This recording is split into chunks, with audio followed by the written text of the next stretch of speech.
Halo, kembali lagi dengan saya Nindika Reaction. Kali ini kita akan mereaksi bagaimana dengan kekuatan militer Indonesia di era sekarang. Tanpa banyak bacot, tanpa lama-lama, mari kita nonton.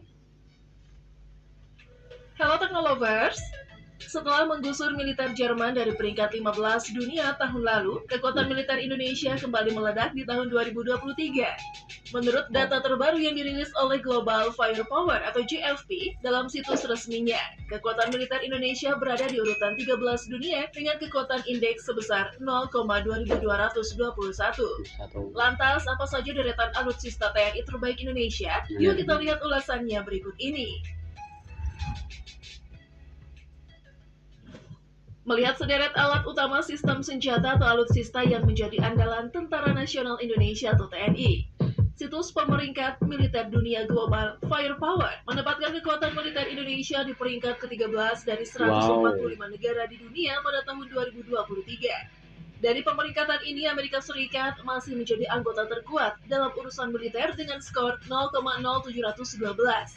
Posisi Indonesia melesat 2 peringkat dibanding periode sebelumnya dengan skor 0,2251 Power Index. Peringkat Indonesia tahun ini lebih unggul dari sejumlah negara-negara maju, seperti Jerman di peringkat 25, Australia di peringkat 16, dan Israel di peringkat 18.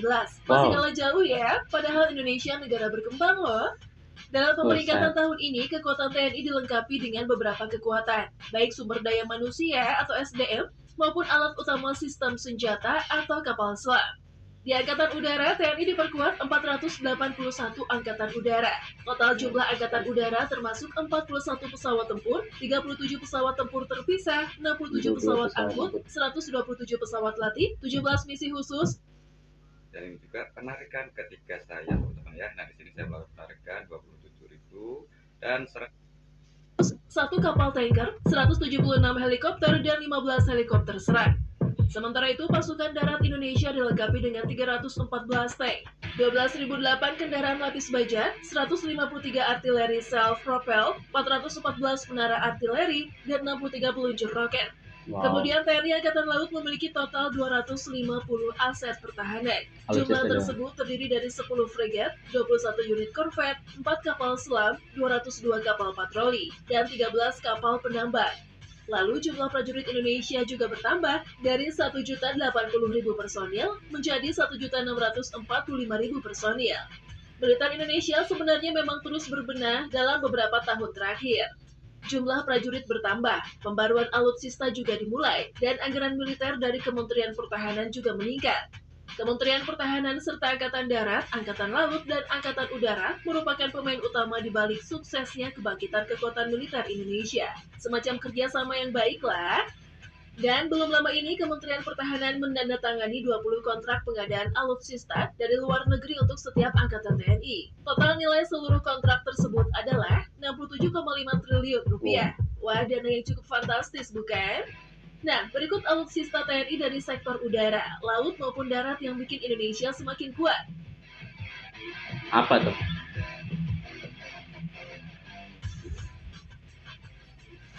Helikopter Apache. Di sektor udara, TNI memiliki salah satu alutsista tercanggih, yakni helikopter serang AH-64E Apache. Helikopter Apache AH-64E adalah helikopter tipe serang atau tempur militer yang dapat diterbangkan dalam berbagai kondisi cuaca.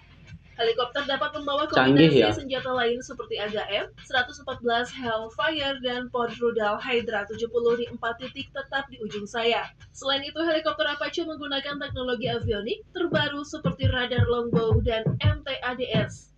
Dikutip dari national.tempo.com, harga satu helikopter Apache senilai 500 miliar rupiah.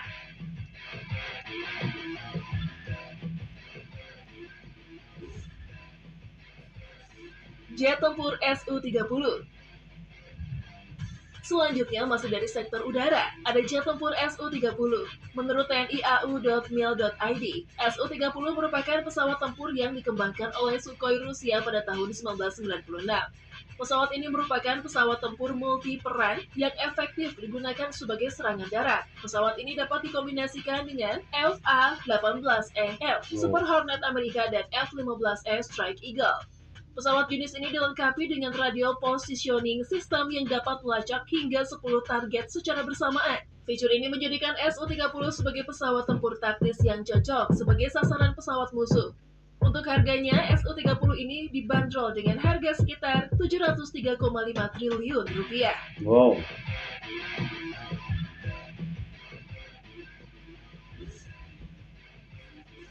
Peluncur roket Astros. Sementara di sektor darat, Indonesia memiliki salah satu alat tempur terbaik, yakni peluncur roket Astros yang harganya mulai dari 3,8 triliun rupiah sampai 7,6 triliun rupiah.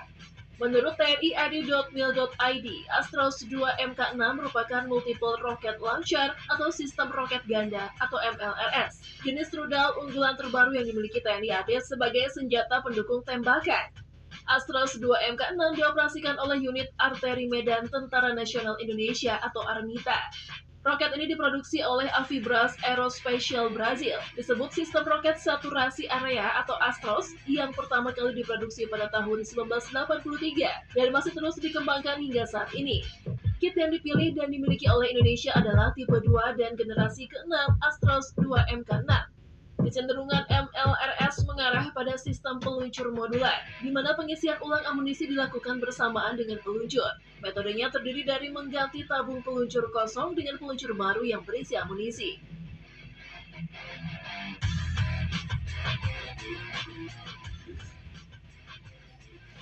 Tank Leopard. Masih di sektor darat, tank Leopard berasal dari Jerman, di mana dikembangkan oleh Krauss Maffei pada tahun 1970-an dan awalnya digunakan oleh Bundeswehr. Namun dalam perkembangannya, tank ini dikomersialkan dan dijual ke beberapa negara dengan harga jual mencapai 82,3 miliar rupiah. Tank jenis ini digunakan oleh Indonesia pada tahun 2011, di mana beberapa jenis digunakan. Salah satunya adalah mode revolusioner. Tank ini memiliki berat sekitar 60 ton dan panjang 9,9 meter dan lebar 3,75 meter, tinggi 3 meter dan dapat menampung 4 awak. Persenjataan lapis baja utamanya adalah Rheinmetall 120 mm, L44 atau L55 yang diisi dengan 42 peluru dan senjata tambahannya adalah 2x7,62 mm MG3A1 yang diisi dengan 4.750 peluru atau FN Mag. Tank macan tutul saat melintasi jalan raya lebih ringan dari truk tronton.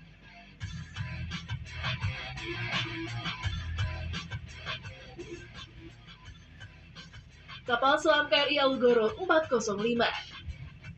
Sedangkan dari sektor lautnya, Indonesia memiliki KRI Alugoro 405 yang baru diresmikan oleh Menteri Pertahanan atau Menhan Prabowo Subianto pada 17 Maret 2021 lalu di Surabaya, Jawa Timur. Kapal ini beroperasi di bawah Komando Armada 2 TNI Angkatan Laut dan dibangun oleh PT PAL Indonesia Persero bekerja sama dengan Daewoo Shipbuilding and Marine Engineering atau DSME Korea Selatan. Sebagai gambaran, biaya produksi pembuatan kapal selam Alugoro membutuhkan biaya sebesar 1,5 triliun rupiah. Alugoro 405 adalah kapal selam diesel elektrik kelas Changbogo U209 1400 dengan panjang 61,3 meter dan berkapasitas 40 ABK serta tim khusus TNI Angkatan Laut. Mobilitas di Alugoro 405 bisa bertahan hingga 50 hari selama beroperasi dan hingga 30 tahun ke depan. Pada saat yang sama, kecepatan maksimum kapal selam ini dalam kondisi menyelam sekitar 21 knot dan di permukaan 12 knot.